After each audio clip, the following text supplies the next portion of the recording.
Hi everyone, I'm back again. I'm gonna make another video. Today it's gonna be about some of my favourite directors of all time.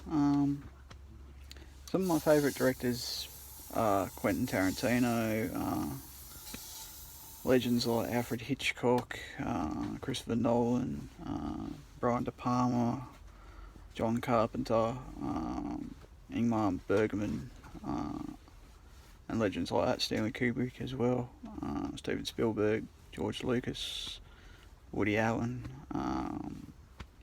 Oliver Stone, Tony Scott, Ridley Scott, and the Rosso brothers, um, a lot of other great directors that I adore. Um, Now I'm going to talk about Quentin Tarantino. Quentin Tarantino is such a great director. He's in his early 50s now. He's just had a child. He's married right now as well. He's one of my favourite directors. I love all his great movies. He's made 9 movies so far, but he's made a lot of great scripts as well.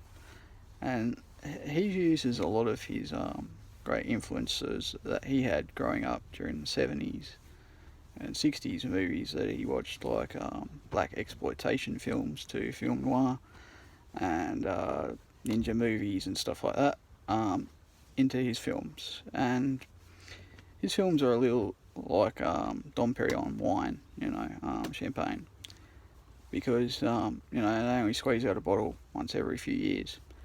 And his movies are a lot like that. They're just one-off movies, one-off hits that he knows are going to be hits, like Django Unchained to Reservoir Dogs and all his earlier films. I think he's on the lines of like Stanley Kubrick. Stanley Kubrick was a master at film.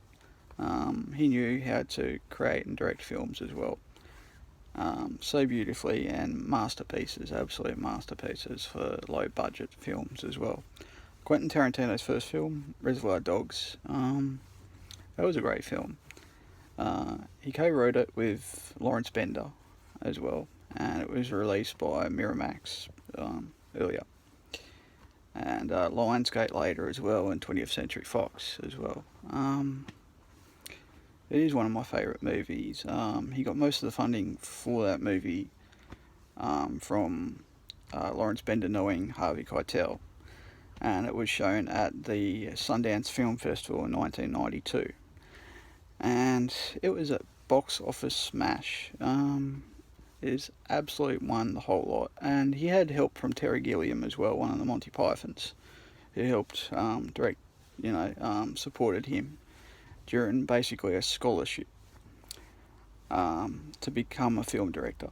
That's what Quentin Tarantino's, lifelong journey has led him to become, one of the great directors of our age, of our modern age. And yeah, so that's what started his career basically. But he was, an actor before then as well. He was in Golden Girls and stuff like that.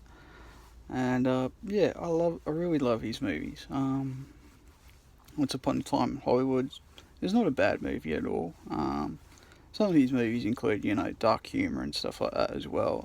Inglourious Basterds has a lot of that dark humour in it as well, and a lot of comedy in it too. He's worked with directors like Rodriguez as well, who made all those, Mexican sort of Western type movies, and they did a couple of movies together as well. And Quentin Tarantino made the script for him.